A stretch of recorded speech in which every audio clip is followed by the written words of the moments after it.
The races soon abandoned all research into new technologies. They grew complacent, weak.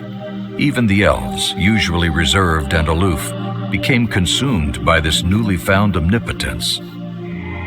Why waste time and energy if you could get everything with a wave of your hand? Why grow crops if you could summon up a table full of exotic delicacies and noble drinks? They drank and danced all day and night long, and they all ignored the first signs of the change. People began to fall ill. One by one, their senses began to fail. Their sight, hearing, taste. Nothing that a short burst of power couldn't heal. At first. But the more power they absorbed, the more serious their illness became. Some became paralyzed. Some stopped caring and stood motionless, just staring into the sky. Some just stopped eating and died. And then came the visions.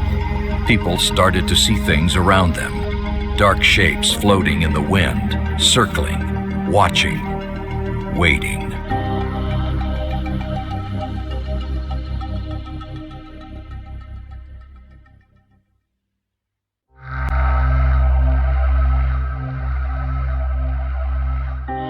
Less than 1 year after the coming of the power nodes, lords of the 5 races gathered to discuss the chaos that had ensued.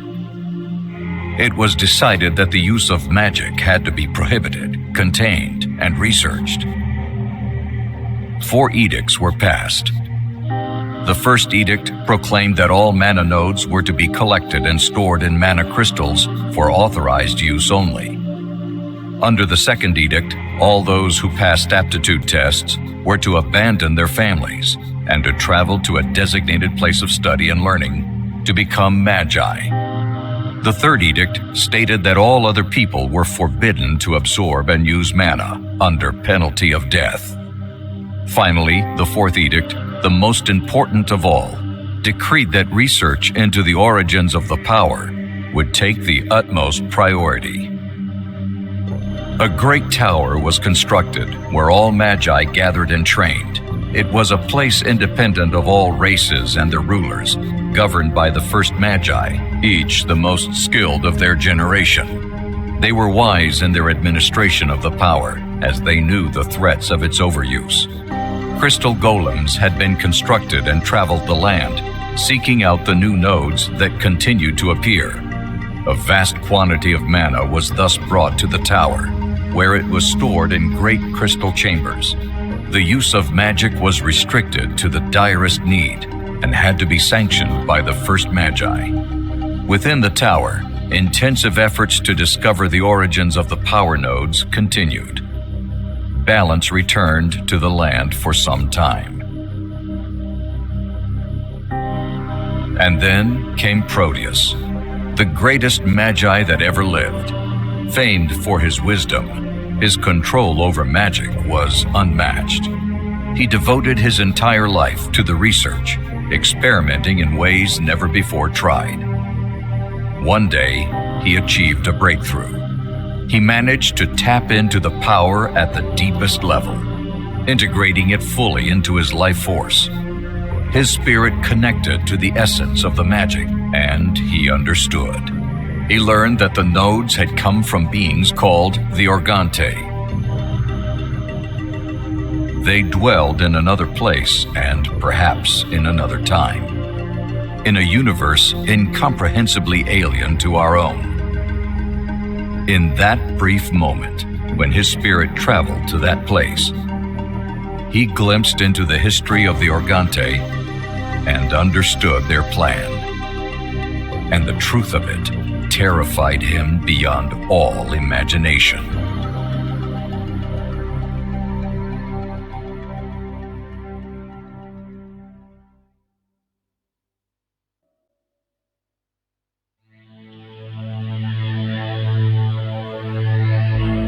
The Organte had been a race of spacefaring people. Their home was a distant galaxy.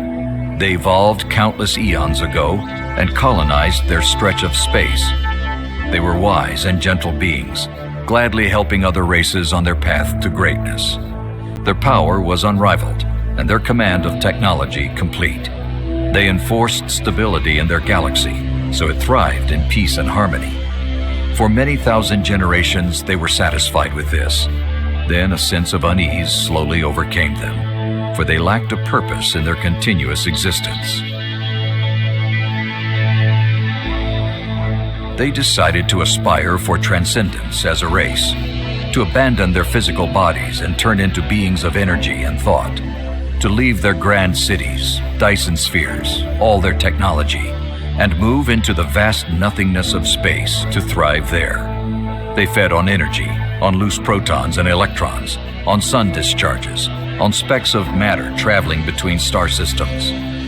It was a moment of great joy in the galaxy, for the races knew that with such benevolent and omnipotent guardians, nothing could threaten their existence. For countless millennia, the Organte were satisfied, for they could experience their existence on new levels. Yet they did not realize one thing. The total pool of energy is finite at the galactic level. There was less and less unclaimed energy available to sustain their life force. They had to resort to more extreme methods. They exploded suns into supernovas, in places distant from other sentient races, and fed on released energy. They entered supermassive black holes to drain them of the energy contained within Event Horizon. But those sources were limited as well. Desperate and growing more and more hungry, they created hypersuns, combining the power of 1,000 stars into one giant sun, and exploded them to create hypernovas, with enough power to obliterate and sterilize the entire galaxy, should the energy not have been entirely absorbed by a swarming mass of ravenous Organte. But that was also not enough. They tried to move to another galaxy, but the void in between did not allow this, for nothing can exist in that space which is not a space, not even a thought.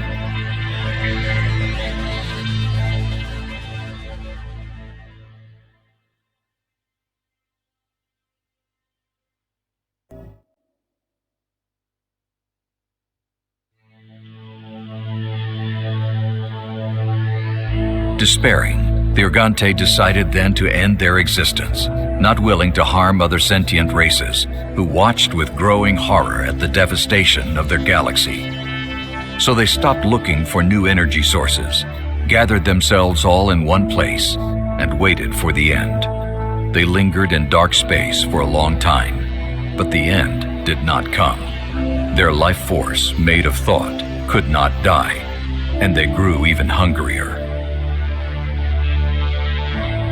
Maddened by their desire to feed, they descended on the rest of the galaxy, absorbing all that stood in their path, all sentient races, their ships, their planets, their suns. No longer caring about killing billions of intelligent life forms, they cared only about the energy they contained. Soon nothing was left, an empty space, devoid of even a single electron of energy. Just the Organte.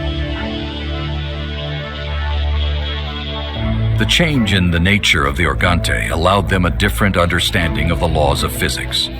They discovered connection points between galaxies, places where space and time bend and connect.